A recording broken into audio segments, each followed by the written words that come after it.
It's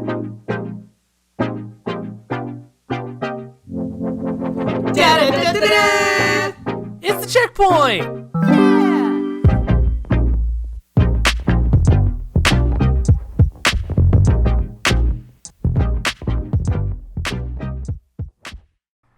Maybe. Male. Mayhem. Dismay. Mayflower. Mayor. Mayo. It's the May checkpoint. Hey! As usual, I'm Jake, I'm Nick. And I'm Dylan. but not late for dinner. Amazing. As a reminder about our competition where we are trying to see who can beat the most amount of games per year, the scores are as follows. Me, 5 points. Nick, 14 points. And Dylan, 12 points. We all have some multipliers that'll pop up on the screen as we go along. You'll see it. It'll be great. But Dylan, would you mind just telling the fine folks at home what you played this weekend? All right, so I beat 2 games. Count them. 1, 2. 1, 2. Thank you. This month it brings me to a score of 16 total. I played the games Rock of Ages and the game Warhammer Vermintide 2. Oh, we played that. That's Both, fun. yes, both very, very fun games. I completed both of them. But the one I want to talk about today is the game Rock of Ages. It is... Do tell. I don't know how to put it into words. Okay, imagine this, guys. A tower defense with historical figures that are like animated like puppets, but still with like that same like historical art style, like the Renaissance style and all that, right? Of course. But then you mix in monkeys, like Super Monkey Ball into it. Oh my god. Right. Okay, I so haven't the thought way about Super Monkey Ball. yeah, in so like I'm 10 gonna years. lay it down real quick in like very nice and neat. Okay, Lay so it on me. you Spit would set bars. up like a series of traps to like stop the enemy's boulder from hitting your gate, and first like gate to drop, that's the person that loses. But you also get a roll against their defenses, and it's like you control similar to Monkey Ball, you control like how the boulder moves. It's pretty, it's fun, it's comical. They make jokes from everything using like Leonardo da Vinci to make fun of the Matrix to like zombie Plato and Aristotle, and then I killed Zeus, I think, Hades as well. It's the great. God of gods, Dylan. Yeah. No, I also killed a giant cherub, like the historically accurate ones with a baby. It's just a baby head with wings. That's terrifying, by the way. But anyways, I love this game, and there's a sequel to it that I've also beaten, that I beat a long time ago. But if you would want to play this series, because it's amazing, start with the second one. It's just more refined and better, but still, this game's amazing, and I love it. So play the better one first, then play the worst one? No, I'm just Or saying, just don't skip even the really worst worry about the first one. Oh, okay. The stories aren't really like, they don't really, Yeah. they're separate. You're a big rock. Yeah, you're big rock. You're boulder. And if you Oh. really want to go hard, you can play as not a boulder but a cube, which doesn't lend itself well to rolling because it's a cube. It's for the pros out there. Yeah, it's for the pros, but it's really hard. It's really, really hard. Anyways, my score for this game. I give it 6 roly boulders of doom out of a possible 10. Okay. Woo! Woo! 6 out of 10. 6 out of 10. Boom. Cool. Yeah, well, Well, Jacob, what did you play this month? Wait, thanks for asking, Dylan. I played, count 'em, 2 games this month, which is pretty much a record for me, because I haven't really caught up, as you can see by my score. Mm-hmm. So I played 2 games. The first being, I'm going to talk about both of them, because that's how big of a deal this is, because both were near and dear to me. First one I beat was Breath of the Wild, which was a long time coming. I think I started that in January, so it's taken me a bit. Really fun. Gorgeous. Like, I could just sit and look at the plains for hours. It was so pretty. It was really nicely done. I hated at first that the weapons and shields broke in the game, but then I ended up loving it in the end because it became kind of fun and improv-y when I was in a battle with a big monster, and that was kind of fun. So that was really good. My biggest gripe for me was that it was just too big. Like there's too much to do, and I got lost, and then I got overwhelmed, and that's why it took me so long to beat, because I just couldn't think of like playing the game for that long, and it stressed me out, and but it was really good. Like, I don't want it to take away from like how good it was. It was phenomenal. It just I need more structure. So you got like a max on how big a game can be. Yeah, I do. This one was just a little too big. It was a little too big, but Yeah, I feel was it. overall so fun. So my score for this is 8 giant, sexy, bejeweled fairies out of 10. So overall, stellar. Loved it. Now the next one. Oh. So this is a game. Let me just take you way back in my life. if you talk to Jake at like, what, 12, 13, maybe even 10, between 10 and 13, I played this little game called Seiken Densetsu 3. So it's an old one. Yeah, I mean, as you all know, obviously. It was a Trials of Mana game that was only released in Japan. And when I was a teenager, I found an emulator and played it. And it was a fan-translated version because it was only released in Japan, obviously, so it was in Japanese. Whole thing. And they recently re-released it as Trials of Mana. And when I found out, I had a moment. I downloaded it. I had a moment. I played it. It was a moment. It was wonderful. So, really fun gameplay. It's something that like really brought me back a lot. I thought the way they adapted it to 3D was really good. The additions that they also made from the old game to the new game were nice. They gave it a post game, which is cool. The voice acting, incredible. Shawit, little Shawit. The mighty girl from Wendell, so good. She's incredible. It was really nice. And in this house, we stand Reese, which I guess it was Lise or Lies in that, Charlotte and Kevin.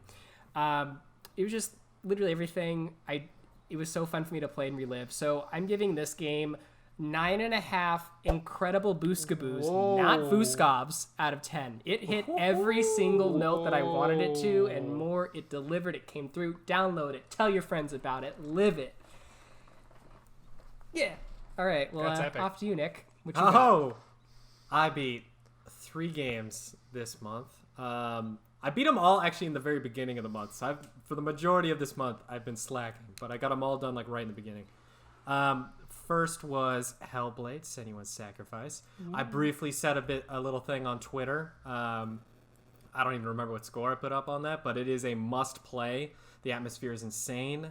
All I'll say is the lady that is a voice like right on the back of your neck is insane. Okay. The other one, which everyone else is also a must play, is Cluster Truck. Oh my god. Just look at it, just play it, because it's probably the best thing you'll ever play. It's Nick and I phenomenal. played- so many trucks. Nick and I played the final level together for like 5 hours one day. Yeah, so the game is like pretty straightforward and not too bad. And then there's the final level, and that's a big step up. It was unbelievable. Like the game's sitting like here, and you're like, all right. Then there's the final level. It Off was frame. it was nuts, but it was amazing.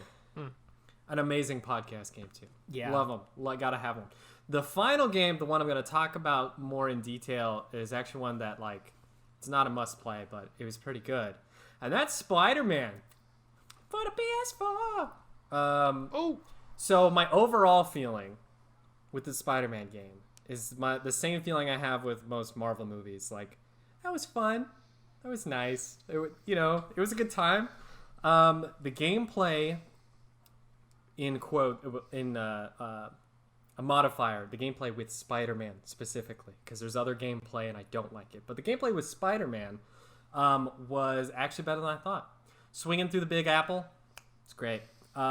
Everyone says that it feels good, and that's like, it makes you feel like Spider-Man. But I guess it just goes to show that Insomniac got it right. So, yes, moving around was fantastic. It's the in best. It's so pretty. It's so fun. To go along with that, it was probably the only collectathon in an open world game that I actually enjoyed, because just moving around was fun. So like, I didn't really matter that I had to go to the opposite side of the map to take a picture of some monument, because I was like, dude, I'm swinging and it's looking so smooth. The fighting, which I thought was going to be the main thing that I didn't like about it, because I wasn't the biggest fan of the Arkham games. Shadow of Mordor is a similar thing, but that one was actually kind of fun, mainly because there's cool orcs. But it was better than I thought. It was actually pretty diverse in the things you can do. And while none of the fights, like, once you get it, none of the fights are really hard, the main goal for every fight for me became, like, how smooth and badass can I make this look? And that is super engaging. Make so it like a movie. I enjoyed that loop.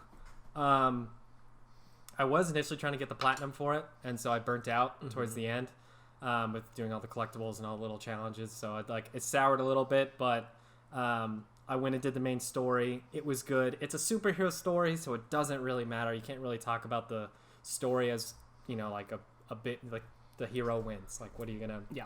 Okay. But I will say a few things about the characters. When I started the game, I wasn't that fond of Spider-Man himself. But finishing the game, I grew to love him. Oh my The god. little scamp. Your heart grew 3 sizes. Yeah, I playing it, comedy is really hard to do for 60 hours. Yeah. Of the same one-liners. So that kind of grates on me, but when I started just chugging through the story instead of doing all the little collectibles, he has more depth in those cutscenes, basically. Doc Ock was very compelling. I wanted more Doc Ock at every chance I could get. Everything with Miles was fantastic. Aunt May, also great. But Mary Jane sucks. I did not... She had a few okay moments, but she also had a bunch of really... It just grated on me moments. Well, clearly someone didn't get their upside down Spider-Man kiss. Ooh, That was it, wasn't it, Nick? That's all I'm saying. That was it. This could have been a 10 out of 10 if I got that, but... Ruined. but ruined. Unplayable. Also, the leader of this, super regime of police, it was the worst character. Mary Jane's, right above her, but this other character is terrible. If you've played it, let me know how you like those two, because I could not stand it. But overall, I enjoyed it. It was a superhero experience, so it was never going to be bad. It was never going to be, amazing. So with that, I'll give it 7 punk rock Spider-Mans, the best skin, out of 10. Ooh, snap. Nice. And so I played 3 very different games over the month of May, or the beginning of May, and it got me thinking, guys. What you thinking about? It got me thinking about a topic that we might Oh. discuss very briefly. Okay. Do you think nowadays, because everyone remembers the golden days of when we were little boys, and everything was golden and amazing, And new. do you think nowadays there is more variety in games, or is there more variety back in the day? Who wants to start? I feel like Dylan does, so I'm just gonna throw it at Dylan. Oh, okay. You're up, buddy. I am a little in between about this topic, but I think I lean more towards the side of there is more variety in games, solely because there is a vast array of independent developers that can pursue their own ideas and their own titles, such as Senua's Sacrifice, for instance. That's a very, very good game that typically AAA titles wouldn't have made there before the whole Ninja Theory was bought and everything. But I think that with only AAA titles, there is a lot less variety because they know the type of game that sells, and they can sell it well, so they only will typically stick to that. But behind the AAA, there is hundreds of thousands of games that are worth playing, and they lend itself to doing an incredible variety, like Rock of Ages. That's a game that I was okay, if they took a tower defense plus the Super Monkey Ball, I would have been that sounds gross and bad, but it was good. But playing it was phenomenal. And so I think overall, though, there is more variety in games. It's just sometimes you have to suss through, go through and find, get rid of the bad ones. But there's plenty of great new titles out there. So here's my thing. Here's my little 2 cents. I think objectively there is more variety in games now, simply because the gaming industry is huge. But for me, it doesn't feel like it, because as you said, in the AAA space, there's less risk. Big companies in these big budgets, they want less risk involved, so they'll make a system that works. Ubisoft is the classic example. If you've played one Assassin's Creed, I know they've changed recently, a little bit, but if you've played one Ubisoft game in general, you know how if you picked up another one, you know how it would play, what you have to do. There's towers. You got to climb them. You got to unlock the map, get all the collectibles, yada, yada. So I think, like, and certainly, I say certainly, but, like, even, like, systems like, if I pick up a third-person game right now, I know how it's going to play. Like, I know the dodge button is here. I know the attack button is here and stuff like that. So, like, gameplay-wise, nothing really, like, there's less diversity, I would say. And maybe it's just my experience. I haven't experienced every indie game on the planet. But, like, I also think with the gaming industry being so big, there's more of, like, a saturation. So, like, there's tons of new platformers, but there's a million platformers, and they're all going to be, like, small iterations of a similar thing. Yeah. So I think, like, that also lends it to it. So, like, there's less risk. Back in the day, you can maybe put more money in a crazy idea versus now. And then the saturation. So, like, yes, but it doesn't feel like it is my takeaway. I don't know what you would want to add to that, Jake. I was really going to come into this discussion guns blazing and say it was better in the old days because I don't know if you noticed, but I played like Link and Trials of Mana and like all these games from my past that I love dearly because I love them. But I really think that what the old school video game industry had is they didn't have a lot of like diverse voices even contributing to how games are played and stuff. So like if you look back, like how many games were like led by like women, and now there's like the Tomb Raider series, which is like huge, which is really cool. So I think like in like kind of what they're echoing, in some ways it is, in some ways it isn't.